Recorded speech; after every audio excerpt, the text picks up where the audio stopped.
Hai semuanya, pernah nggak sih kamu lagi asik sama hidupmu sendiri, terus tiba-tiba ada hal kecil yang bikin kamu marah besar atau tersinggung parah tanpa alasan yang jelas? Padahal masalahnya sepele banget.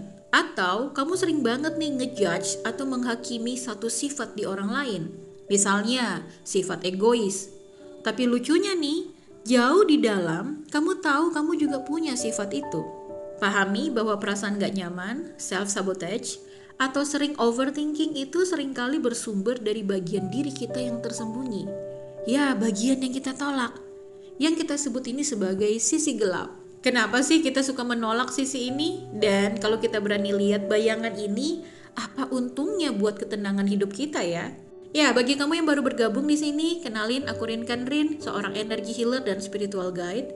Buatku, hidup yang berkualitas itu simple, yaitu ketika soul, body, and mind kita sudah selaras. Nah, bicara soal sisi gelap, kita bicara tentang konsep yang disebut shadow oleh psikolog terkenal, Carl Jung. Shadow adalah segala hal di bawah alam sadar kita yang kita tolak. Kita tekan karena kita anggap tidak baik atau tidak diterima. Nah, ini bisa jadi kemarahan, rasa iri, bahkan potensi positif yang kita takuti untuk munculkan. Intinya, kalau kita mau utuh dan tenang, kita harus berani lihat ke sana. Shadow work itu singkatnya menerima dan mengakui kalau kita manusia seutuhnya.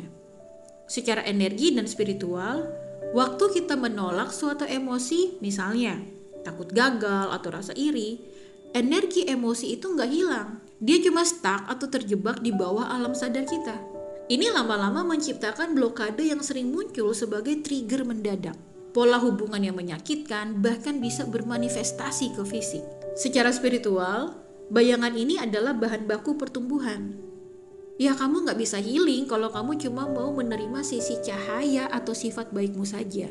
Bayanganmu ada untuk menunjukkan di mana sih luka yang perlu kita sembuhkan dan di mana kekuatan yang selama ini kita takuti untuk gunakan. Psikologi menyebutnya proses integrasi psikis. Ketika kita membawa materi tak sadar ke kesadaran, otak dan sistem saraf kita belajar bahwa bayangan itu tidak berbahaya. Kita menjadi lebih utuh, ya, wholeness, resilient secara emosional, dan mengurangi reaksi yang berbasis trauma. Kesejahteraan emosionalmu meningkat drastis. Ketika kamu berani lihat bayanganmu, manfaatnya nih langsung terasa. Yang pertama, kamu lebih jarang tertrigger. Kamu tahu bahwa apa yang kamu lihat di orang lain dan yang membuatmu kesal seringkali adalah cerminan dari hal yang belum kamu terima di diri sendiri. Jadi, reaksi emosionalmu jauh lebih kalem, nggak impulsif. Yang kedua, self-acceptance yang otentik. Kamu berhenti capek-capek untuk berpura-pura menjadi baik atau sempurna. Kamu utuh, lengkap dengan kurang dan juga kelebihanmu. Ini menghasilkan ketenangan dan kejujuran yang menular ke lingkunganmu. Lalu energi kreatifmu ini juga bebas ya, maksudnya jadi bebas.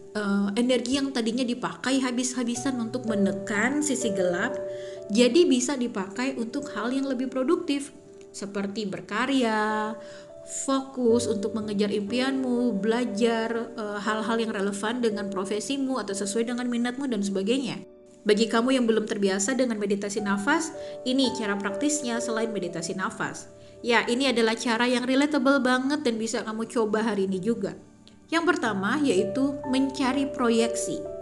Nah, lain kali saat kamu kesal atau menghakimi seseorang dengan keras, stop. Ya, stop sebentar. Ingat ya, kasih jeda 5 detik. Tanyakan pada dirimu, sifat apa sih yang paling aku benci dari orang ini? Dan dalam situasi apa, aku juga menunjukkan sifat tersebut. Coba jujur. Misalnya, kamu benci orang yang selalu mengeluh. Coba lihat, apakah kamu juga mengeluh ke dirimu sendiri saat sendiri? Cara yang kedua yaitu menulis surat kepada inner critic. Anggap suara negatif di kepalamu itu adalah bayangan yang terluka. Ambil kertas dan tulis surat kepada suara itu. Tanyakan, kamu marah kenapa? Kamu lagi takut apa? Apa yang kamu butuhkan? Dan sebagainya. Lalu balas surat itu sebagai dirimu yang sudah dewasa, yang memberikan rasa aman dan penerimaan tanpa menghakimi. Untuk memudahkannya, aku sih menganjurkan ya, kalau kamu menuliskan surat untuk suara dari inner critic itu, kamu tulisnya di pagi hari. Dan kamu bisa membalasnya sebagai diri kamu yang sudah dewasa, dengan logikamu di saat ini, balasnya itu sore hari atau malam hari. Begitu seterusnya. Kemudian cara yang terakhir yaitu dengan body scan emosional. Nah, saat emosi kuat muncul seperti rasa marah dan cemas, jangan langsung bereaksi ya. Pejamkan matamu sebentar dan rasakan di mana emosi itu berada di tubuhmu. Apakah di area dada yang terasa sesak, area rahang yang mengeras? Sambut sensasi itu dan berikan ruang.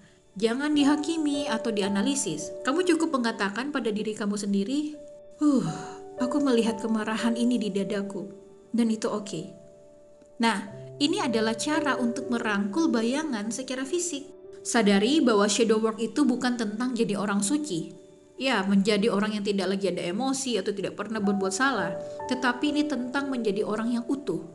Kita nggak perlu menolak bayangan itu. Kita hanya perlu mengenalnya, mengajaknya berdamai, dan menyalurkan energinya ke arah yang positif. Bayanganmu itu bukan musuhmu. Dia adalah messenger, ya pembawa pesan yang akan membawamu pada penerimaan diri yang sejati. Dan itulah kunci ketenangan hidup.